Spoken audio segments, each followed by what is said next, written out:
ಅಧ್ಯಕ್ಷರು ಉಪಮುಖ್ಯಮಂತ್ರಿಗಳಂತ D K Shivakumar ಅವರೇ, ವೇದಿಕೆ ಮೇಲೆ ಉಪಸ್ಥಿತರು ಎಲ್ಲ ಸಚಿವರೇ, ಶಾಸಕರೇ, ಎಐಸಿಸಿಯ ಕಾರ್ಯದರ್ಶಿಗಳೇ, ಕರ್ನಾಟಕ ಪ್ರದೇಶ ಕಾಂಗ್ರೆಸ್ ಸಮಿತಿ ಎಲ್ಲ ಪದಾಧಿಕಾರಿಗಳೇ, ಸಂಸತ್ ಸದಸ್ಯರೇ, ಮಾಜಿ ಸಂಸತ್ ಸದಸ್ಯರೇ, ಯಾವತ್ತೂ ಕೂಡ ಪೆಟ್ರೋಲ್ ಮತ್ತು ಡೀಸೆಲ್ ತೀರ್ಮಾನ ಮಾಡೋದು ಇಂಟರ್ನ್ಯಾಷನಲ್ ಮಾರ್ಕೆಟ್ ಬ್ಯಾರಲ್ ಬೆಲೆ ಮೇಲೆ ತೀರ್ಮಾನ ಆಗ್ತದೆ.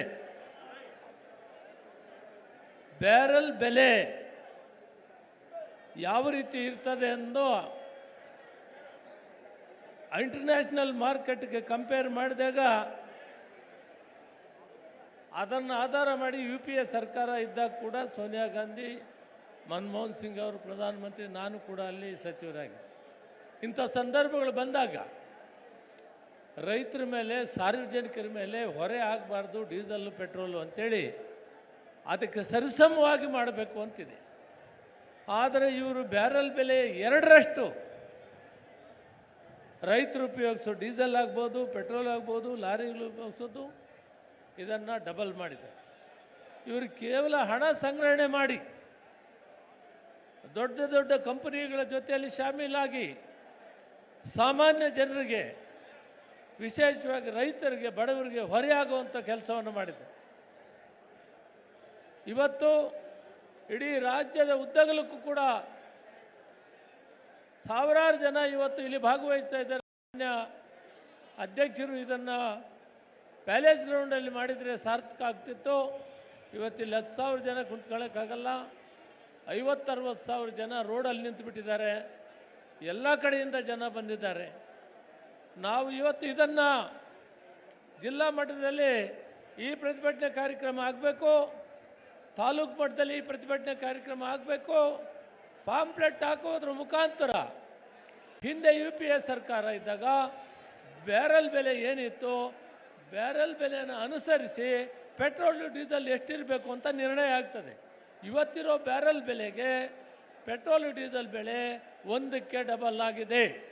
ಇದನ್ನು ನಾವು ಮನೆ ಮನೆಗೂ ಮುಟ್ಟಿಸುವಂಥ ಕೆಲಸ ಬಹಳ ಮುಖ್ಯವಾಗಿ ಮಾಡ್ತದೆ. ಕೇವಲ ಬೆಂಗಳೂರು ನಗರದಲ್ಲಿ ಮಾಡಿ ನಿಲ್ಲಿಸಿದರೆ ಸಾಕಾಗೋದಿಲ್ಲ.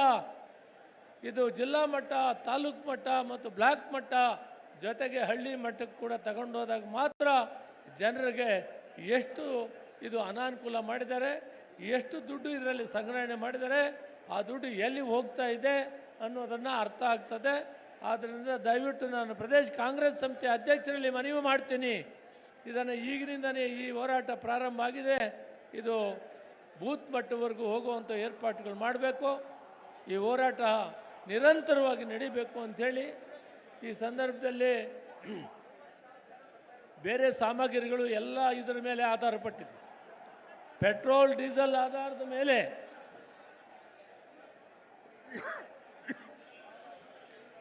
ಪೆಟ್ರೋಲ್ ಡೀಸೆಲ್ ಆಧಾರದ ಮೇಲೆ ಇಡೀ ವಸ್ತುಗಳು, ಸಾಮಗ್ರಿಗಳು ಕೂಡ ಬೆಲೆಯನ್ನು ರೈಸ್ ಮಾಡ್ತಾರೆ. ಇದರಿಂದ ಎಂಟೈರ್ ಎಲ್ಲ ವಸ್ತುಗಳು ಬೆಲೆ ಕೂಡ ಇದರ ಆಧಾರದ ಮೇಲೆ ಆಗೋದ್ರಿಂದ ಸಂಪೂರ್ಣವಾಗಿ ಇದರಿಂದ ಜನರಿಗೆ, ಸಾರ್ವಜನಿಕರಿಗೆ ಬಹಳ ತೊಂದರೆ ಆಗಿದೆ.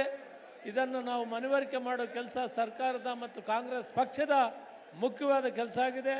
ಮಾನ್ಯ ಅಧ್ಯಕ್ಷರು ಇಡೀ ರಾಜ್ಯದಲ್ಲಿ ಇದರ ಕಾರ್ಯಕ್ರಮವನ್ನು ರೂಪಿಸ್ಕೊಳ್ಬೇಕು, ಜನರಿಗೆ ಮನವರಿಕೆ ಮಾಡಬೇಕು, ನಾವು ಪ್ರೊಟೆಸ್ಟ್ ಮಾಡಬೇಕಂತೇಳಿ ನನ್ನ ಮಾತಿಗೆ ವಿರಾಮ ಕೊಡ್ತೀನಿ. ಜೈ ಹಿಂದ್, ಜೈ ಕರ್ನಾಟಕ.